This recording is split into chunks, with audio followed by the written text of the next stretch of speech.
அனைவருக்கும் வணக்கம். இன்று ஏப்ரல் 7ஆம் தேதி இரண்டு பங்கு சந்தையில் தகவல் சொல்லியிருக்காங்க. அதை பார்த்தோன்னா வழக்கமான டிஸ்கிளைமர் நம்ம சேனல் முழுக்க இன்ஃபர்மேஷன் ஷேரிங் சேனல் தமிழ் சொன்ன ஒரு தகவல் பரிமாற்றம் சொல்கிறது எல்லாமே தகவல், எந்த ஒரு ரெக்கமெண்டேஷன் கிடையாது. We are providing only information, no any recommendation. Please consider your SEBI registered advisor. SEBI registered அட்வைஸ்லாம் கேட்டுக்கோங்க. சில தவறுகள் இருக்கலாம், கரண்ட் மார்க்கெட் ப்ரைஸ் இந்த மாதிரி தவறுகள் இருக்க வாய்ப்பு இருக்குது. நீங்கள் கண்டிப்பாக கிராஸ் வெரிஃபை பண்ணுங்கள். இன்றைக்கி நம்ம வீடியோவில் பார்க்குறது right issue, merger, upcoming board meeting, order received by listed companies. ஒரு பெனி ஸ்டாக் நல்ல ஒரு டிவிடெண்ட் தராங்க, வருஷம் தராங்க. பட் அந்த ஸ்டாக்கை பற்றி நீங்கள் நியூஸ் மட்டும் தான் தெரிஞ்சுக்கிட முடியும், அந்த ஸ்டாக் உங்களால் பை பண்ண முடியாது. இன்றைக்கி மார்க்கெட்டில் பார்த்தீங்கன்னா ஒரு பெரிய வீழ்ச்சி, அதாவது பெரிய ரத்த ஆரே ஓடி இருக்குது, ரத்த பூமியாக மாறி இருக்குது நம்ம மார்க்கெட்டு. கிட்டத்தட்ட பெரிய வீழ்ச்சி அடைஞ்சிருக்கு, கிட்டத்தட்ட 4-5% வரைக்கும் என் போர்ட்ஃபோலியோவில் டவுனு. ஸோ உங்கள் போர்ட்ஃபோலியோ அப்படிங்கிறது தெரில, கமெண்ட்டில் வேணால் தெரியப்படுத்துங்க. எஃப்ஐஎஸ் பார்த்திங்கன்னா வழக்கம்போல தான் விற்றுருக்காங்க, 9040 கோடிக்கு விற்றுருக்காங்க. பட் டிஐஎஸ் பார்த்திங்கன்னா இவங்க விற்றதோட 3000 கோடி அதிகமாக தான் பை பண்ணியிருக்காங்க. ஓவராலாக 12,122 கோடிக்கு பை பண்ணியிருக்காங்க. இருந்தாலும் கம்பெனியில் மார்க்கெட்டில் இன்றைக்கி ஒரு பெரிய வீழ்ச்சி, எல்லா மார்க்கெட்டும் விழுந்ததோட எஃபெக்ட் நம்ம மார்க்கெட்டும் இன்றைக்கி ரொம்ப பெரிய வீழ்ச்சி அடைஞ்சிருக்கு. ரைட் இஷ்யூ பார்க்க போகிறோம். ஃபஸ்ட்டாக பார்க்குற company Remedium life care limited. ₹2.20 ₹1 right issue கொடுக்குறாங்க. ₹1 ரைட் இஷ்யூ கொடுக்குறாங்க. ரைட் இஷ்யூ சைஸ் பார்த்திங்கன்னா 49 கோடியே 19 லட்சம். மொத்தம் பார்த்திங்கன்னா 49 கோடியே 19,04,000 ஷேரை வந்து இஷ்யூ பண்ண போகிறாங்க ரைட் இஷ்யூவில். இதன் மூலம் கம்பெனி 49 கோடி மார்க்கெட்லேருந்து கலெக்ஷன் பண்ண போகிறாங்க. ரைட் இஷ்யூ ரேஷியோ பார்த்திங்கன்னா 61:50. அதாவது 61 ஷேர் 50 ஷேர் வச்சுருந்தா உங்களுக்கு 61 ஷேர் வந்து ஆரி ஷேர் கிடைக்கும், ரைட் இஷ்யூ என்டர்மெண்ட் கிடைக்கும். அதை நீங்கள் நார்மல் ஷேராக கன்வெர்ட் பண்ணலாம். ரெக்கார்ட் வந்து 15 ஏப்ரல் சொல்லியிருக்காங்க. பட் ரைட் இஷ்யூ என்றைக்கு ஓப்பன் ஆகுது க்ளோஸ் ஆகுது அந்த டீட்டெயிலாம் தரல, மேற்கொண்டு கூடிய அனௌன்ஸ் பண்ணுவாங்கன்னு நினைக்கலாம். இந்த ஸ்டாக்கை வச்சுருந்தீங்கன்னா ரைட் இஷ்யூ முடிய வரைக்கும் ஃபாலோ பண்ணுங்கள். One source industries and ventures limited, காயின் ப்ரைஸ் ₹9.24. இது ஒரு பெனி ஸ்டாக் தான். பெனி ஸ்டாக் தான் பெரும்பாலும் பெரிய ரைட் இஷ்யூ கொண்டு வராங்க. இவங்களும் பார்த்தீங்கன்னா ரைட் இஷ்யூ தராங்க, ₹1 தராங்க ஒரு ஷேர். ₹9 இருக்குது. ஸோ நல்ல ஒரு டிஸ்கவுண்ட்டில் தராங்க. ₹1 ஒரு ரைட் இஷ்யூ தராங்க, ஆரி ஷேர் தராங்க. இவங்க பார்த்தீங்கன்னா 48 கோடியே 89 லட்சம் வந்து ரைட் இஷ்யூவில் கலெக்ஷன் பண்ண போகிறாங்க மார்க்கெட்லேருந்து. மொத்தமாக பார்த்தீங்கன்னா 48 கோடியே 89,20,000 ஷேரை வந்து ரைட் இஷ்யூவில் இஷ்யூ பண்ண போகிறாங்க. ஸோ 48 கோடி கலெக்ஷன் பண்ண போகிறாங்க. ரைட் இஷ்யூ ரேஷியோ பார்த்தீங்கன்னா 159:10. அதாவது நீங்கள் 10 ஷேர் வச்சுருந்தீங்கன்னா உங்களுக்கு 159 ஷேர் ஆரி ஷேரில் கிடைக்கும். ஸோ நீங்கள் அதை வந்து அப்ளை பண்ணி நார்மல் ஷேராக கன்வெர்ட் பண்ணலாம். இதற்கான ரெக்கார்ட் பார்த்தீங்கன்னா 15 ஏப்ரல் 2025. ரைட் இஷ்யூ ஓப்பன் ஆகிறது 30 ஏப்ரலுக்கு ஓப்பன் ஆகுது. க்ளோஸ் ஆகிறது பார்த்தீங்கன்னா 21 மேல க்ளோஸ் ஆகுது. ஸோ இதுக்கு இடைப்பட்ட காலத்தில் என்றைக்கு ஆன் மார்க்கெட் இன்வெஸ்டிகேஷன் டேட்னு ஒன்று வரும், பட் அதை அனௌன்ஸ் பண்ணல. மேற்கொண்டு அதை லேட்டாக அனௌன்ஸ் பண்ண வாய்ப்பு இருக்குது. ஸோ இப்போதைக்கு ஓப்பன் ஆகுது 30 ஏப்ரலில், க்ளோஸ் ஆகுது 21 மேல. ரெக்கார்ட் டேட் வந்து 15 ஏப்ரல். ஸோ நல்ல ஒரு ரைட் இஷ்யூ தான். பட் ரைட் இஷ்யூக்கெலாம் ஆசைப்பட்டு இந்த ஷேரை வாங்கிடுறாங்க. எல்லாமே ப்ரைஸ் அட்ஜஸ்ட்மெண்ட் நடந்து உங்களுக்கு எந்த ஒரு பெரிய பெனிஃபிட் இருக்காது. லாங் டைமில் இந்த ஸ்டாக் வச்சிருக்கவங்களுக்கு மட்டும்தான் இது பெனிஃபிட். மற்றபடி புதுசாக யாரும் ரைட் இஷ்யூ இந்த மாதிரி போனஸ் டிவிடெண்ட் ஆசைப்பட்டு எந்த ஒரு ஸ்டாக்குமே வாங்காதீங்க. இது ஒரு தகவலாக மட்டும் பாருங்கள். இந்த ஸ்டாக் நீங்கள் ஹோல்ட் பண்ணிங்கன்னா இது உங்களுக்கு ஒரு நல்ல தகவல். ராணே குரூப் மெர்ஜர், இவங்க தான் மெர்ஜர் பண்ணியிருக்காங்க. என்ன பண்ணியிருக்காங்கன்னா ராணே பிரேக் லைனிங் லிமிடெட் வந்து ராணே மெட்ராஸ் லிமிடெட்டில் வந்து மெர்ஜ் ஆக போகுது. ஸோ நீங்கள் 20 ஷேர் வந்து ராணே பிரேக்கிங் லைன் லிமிடெட்டில் வச்சுருந்தீங்கன்னா உங்களுக்கு 21 ஷேர் வந்து ராணே மெட்ராஸில் லிமிட்டோட 21 ஷேர் வந்து உங்களுக்கு அலாட்மெண்ட் பண்ணுவாங்க. அதேமாதிரி ராணே இன்ஜின் வால்வ்ஸ் லிமிடெட், அதில் 20 ஷேர் வச்சுருந்தீங்கன்னா 9 ஷேர் வந்து ராணே மெட்ராஸ் லிமிடெடோட ஷேர் வந்து அலாட்மெண்ட் பண்ணுவாங்க.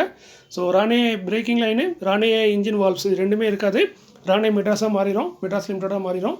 ஸோ இதில் 20 ஷேர் நீங்கள் வந்து ராணே இன்ஜினில் வச்சுருந்தீங்கன்னா 9 ஷேர் வந்து ராணே மெட்ராஸில் கிடைக்கும். பட் இதில் ஆர்பிட்ராஜ்லாம் பெருசாக பார்க்காதீங்க, அதெல்லாம் ஒரு யூஸே இருக்காது பெருசாக. அதனால் இந்த ஸ்டாக் நீங்கள் வச்சுருக்கீங்கன்னா ரெக்கார்ட் பார்த்தீங்கன்னா 22 ஏப்ரல். ஸோ அது வரைக்கும் ஹோல்ட் பண்ணிங்கன்னா உங்களுக்கு வந்து ராணே மெட்ராஸ் லிமிட்டடோட ஸ்டாக் வந்து கிடைக்கும். இந்த Rane break line, Rane engine இது ரெண்டுமே நீங்கள் வச்சுருந்தீங்கன்னா 22 ஏப்ரலுக்கு அப்புறம் அந்த ஸ்டாக் ட்ரேட் ஆகாது. அதுக்கப்புறம் உங்களுக்கு பார்த்தீங்கன்னா ராணே மெட்ராஸ் லிமிட்டடோட ஷேர் வந்து அலாட்மெண்ட் பண்ணுவாங்க. இதான் அந்த மெர்ஜர். அடுத்து பார்த்தீங்கன்னா siemens limited, current price 2814.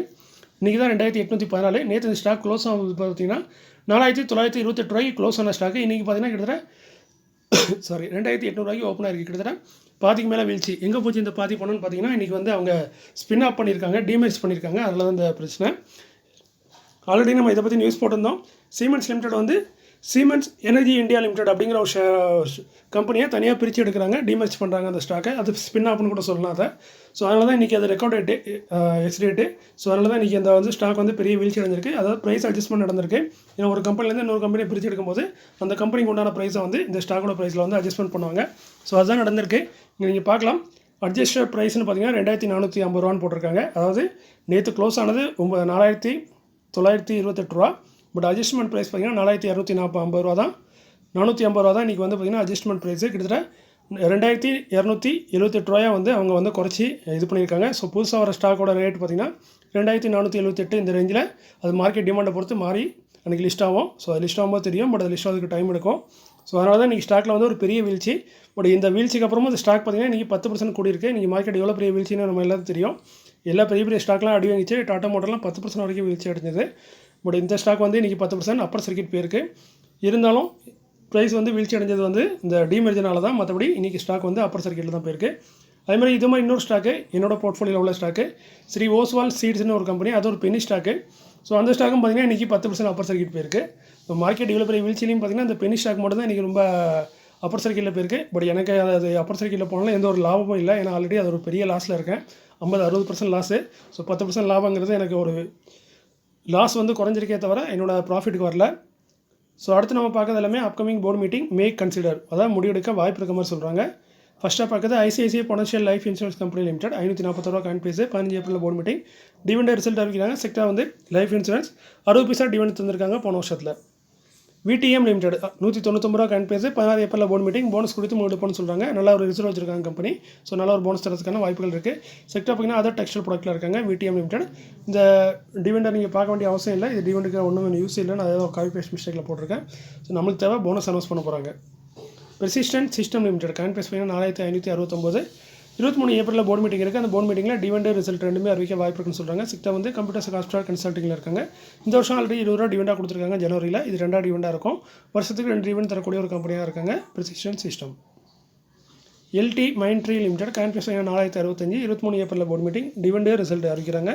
Sector computer software dividend பார்த்தீங்கன்னா போன வருஷம் 2 டிவிடெண்ட் கொடுத்துருக்காங்க. ஒன்று 45 ரூபா, இன்னொன்று 20 ரூபா. ஸோ 40 ரூபா 20 ரூபா இந்த ரேஞ்சில் ஒரு டிவிடெண்ட் எதிர்பார்க்கலாம். மகாராஷ்டிரா ஸ்கூட்டர்ஸ் லிமிடெட் காயின் ப்ரைஸ் பார்த்தீங்கன்னா 10,105 ரூபா 23 ஏப்ரலில் போர்டு மீட்டிங் டிவிடெண்ட் ரிசல்ட் அறிவிக்கிறாங்க. செக்டார் வந்து இன்வெஸ்ட்மெண்ட் கம்பெனியாக இருக்காங்க. போன வருஷம் பார்த்தீங்கன்னா 2 டிவிடெண்ட் தந்திருக்காங்க. ஒன்று 60 ரூபாயும் அதுக்கப்புறம் 110 ரூபாயும் டிவிடெண்டாக தந்திருக்காங்க. சிஎன்ட் லிமிடெட் 1122 ரூபா காயின் ப்ரைஸ் 24 ஏப்ரலில் போர்டு மீட்டிங் டிவிடெண்ட் ரிசல்ட் அறிவிக்கிறாங்க. செக்டார் ஐடி எனபிள் சர்வீஸில் இருக்காங்க. வருஷத்துக்கு 2 டிவிடெண்ட் தராங்க. போன வருஷம் 2 டிவிடெண்ட் கொடுத்துருக்காங்க. ஒன்று 18 ரூபா, இன்னொன்று வந்து 12 ரூபா. எல்என்டி ஃபைனான்ஸ் லிமிடெட் காயின் பேஸ் 149 25 April board meeting dividend result அறிவிக்கிறாங்க. செக்டார் என்பிஎஃப்சி போன வருஷம் 2 ரூபா 50 பைசா டிவிடெண்டாக கொடுத்துருக்காங்க. சிப்லா லிமிடெட் 1384 ரூபா காயின் பேஸ் 13 மேல போர்டு மீட்டிங் டிவிடெண்ட் ரிசல்ட் அறிவிக்கிறாங்க.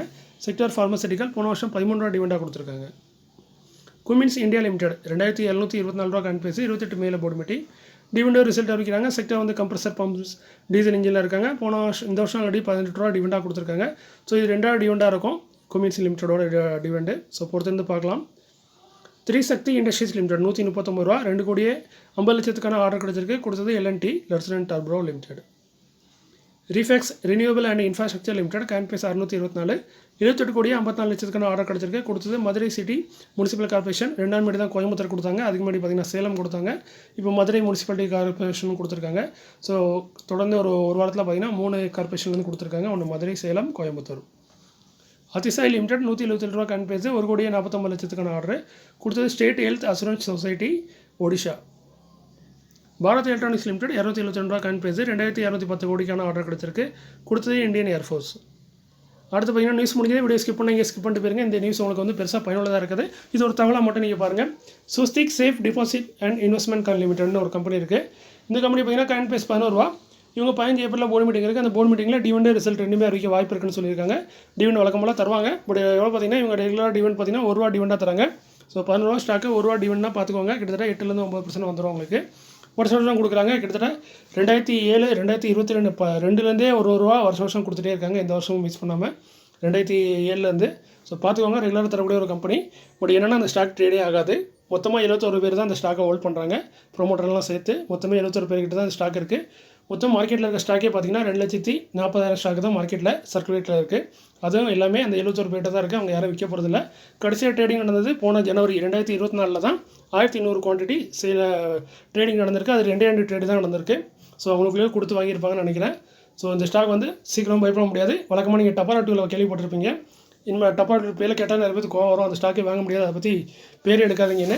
நெக்ஸ்ட்டு வந்து இந்த stock Swastik safe deposit and investment limited. இந்த ஸ்டாக் பேர் கேட்டால் நெக்ஸ்ட்டு பார்த்தீங்கன்னா உங்களுக்கு கோவம் வந்துடும். ஏன்னா ஸ்டாக் வாங்க முடியாது. டப்பாரேட்டில் கூட எப்படியா வாங்கிடலாம். பட் இந்த ஸ்டாக்கை வாங்கவே முடியாது. புக் வேல்யூ இதெல்லாம் பார்த்தீங்கன்னா ஏகப்பட்ட எக்கச்சக்கமாக இருக்கும். 20,000 10,000 இருக்கும் புக் வேல்யூ. காரணம் என்ன, ஸ்டாக் ட்ரேடே ஆகலை. நல்ல ஒரு ரிசர்வ் வச்சுருக்காங்க. ஏன்னா இவங்களுக்கு வர ப்ராஃபிட்டில் பார்த்தீங்கன்னா இவங்க கொடுக்குற டிவெண்ட் பார்த்தீங்கன்னா 1 ரூபா டிவெண்ட் கொடுத்தா கூட இவங்க ப்ராஃபிட்டில் பார்த்தீங்கன்னா அது டிவெண்ட் பே அவுட் ரேஷோன்னு சொல்லுவாங்க வருஷத்துக்கு. அது பார்த்தீங்கன்னா 10லேருந்து 15% தான். ஸோ கிட்டத்தட்ட 80-90% வந்து அவங்க ரிசர்வில் தான் வைக்கிறாங்க. ஸோ நல்ல ஒரு கம்பெனி தான். பட் இந்த ஸ்டாக்கை பை பண்ண முடியாது. இன்வெஸ்ட்மெண்ட் கம்பெனியாக இருக்காங்க. எதில் இன்வெஸ்ட் பண்ணியிருக்காங்கன்னு எனக்கு தெரியாது. எல்சி இந்தியாவே அது நம்ம கண்டுபிடிக்க முடிஞ்சது. பட் இந்த ஸ்டாக் நான் அவ்வளோ தேடிலாம் பார்க்கல. பட் இந்த ஸ்டாக்கை பை பண்ண முடியாது. லாஸ்ட் ட்ரேடிங் நடந்தது போன வருஷம் ஜனவரியில். ரேராக தான் ட்ரேட் ஆகும். நம்ம லக்கு இருந்தால் தான் எப்போது கிடைக்கும். பட் இந்த ஸ்டாக் ஒரு தகவலாக தெரிஞ்சுக்கோங்க. டப்பரியா டூலுக்கு அடுத்தது Swastik safe deposit Indian investment limited. இந்த ஸ்டாக்கும் பை பண்ண முடியாது. இந்த ஸ்டாக் பேர் கடை நெக்ஸ்ட் உங்களுக்கு கோவம் வரணும். அப்படின்னா தான் நல்லாயிருக்கும். அதே மாதிரி இன்னொன்று என்னென்னு பார்த்தீங்கன்னா இன்னொன்று என்னென்னா இதே மாதிரி இன்னொரு கம்பெனி இருக்குது. ஸ்வஸ்திக் இன்வெஸ்ட்மெண்ட் மார்ட்னு ஒரு கம்பெனி இருக்குது. அதை நீங்கள் கன்ஃபியூஸ் ஆகிறாங்க. என் நண்பர் ஒருத்தர் தான் இந்த மாதிரி ஸ்டாக்கை பற்றி சொல்லியிருந்தேன். அவர் இதை ஸ்டாக்கை பை பண்ண போகிறேன்ட்டு அந்த ஸ்வஸ்திக் இன்வெஸ்ட்மெண்ட் மார்ட்னு ஒரு ஸ்டாக்கை பை பண்ணிட்டாரு. ஸோ இது மாதிரி தவறு நடக்கும். ஒரே மாதிரி கம்பெனியோட பேரில் நிறைய கம்பெனிகள் இருக்கும். ஸோ நம்ம கன்ஃபியூஸ் ஆகக்கூடாது. இது வந்து ஒரு அவேர்னஸாக சொல்கிறேன். ஏன்னா ஒரே கம்பெனி பேரில் பார்த்தீங்கன்னா நிறைய கம்பெனி இருக்கும். இப்போ இந்த இன்ஃபோசிஸ் நம்ம கம்பெனி தெரியும். அதேமாதிரி இன்னொரு கம்பெனி இருக்குது. அந்த கம்பெனியோட பேர் வந்து சதன் இன்ஃபோசிஸ் லிமிடெட். அதுவும் லிஸ்டடாக இருக்குது. அந்த கம்பெனிக்கு ஒரு பிரச்சனையாச்சு. என்ன பிரச்சனைனா இன்ஃபோசிஸ்னு பேரை வச்சிருக்காங்கன்னு சொல்லிட்டு கேஸ் போட்டு இப்போ அந்த கம்பெனியோட பேரை மாற்ற சொல்லியிருக்காங்க. ஏன்னா சதன் இன்ஃபோசிஸ்னு இருக்கும் அந்த கம்பெனி. நிறைய பேர் கன்ஃபியூஸ் ஆகி இன்ஃபோசிஸ்ன்னு நினச்சி அதை வாங்கிடுவாங்க. புதுசாக வருவாங்க தெரியாமல். ஸோ அதனால் இந்த மாதிரி தவறுகள் நடக்க வாய்ப்பு இருக்குது. ஸோ அதனால் எந்த கம்பெனியாக இருந்தாலுமே கம்பெனியாக முழுசாக பார்த்து தெளிவாக அறிஞ்சு அதுக்கப்புறம் முடிவிடுங்க. ஸோ இது ஒரு தகவலாக இருக்கும். இந்த தகவல் உங்களுக்கு புதுசாக இருக்கும்னு நினைக்கிறேன். மீண்டும் ஒரு நல்ல காலையில் உங்களை சந்திக்கிறேன். இப்படிக்கு உங்களில் ஒருவன். நன்றி.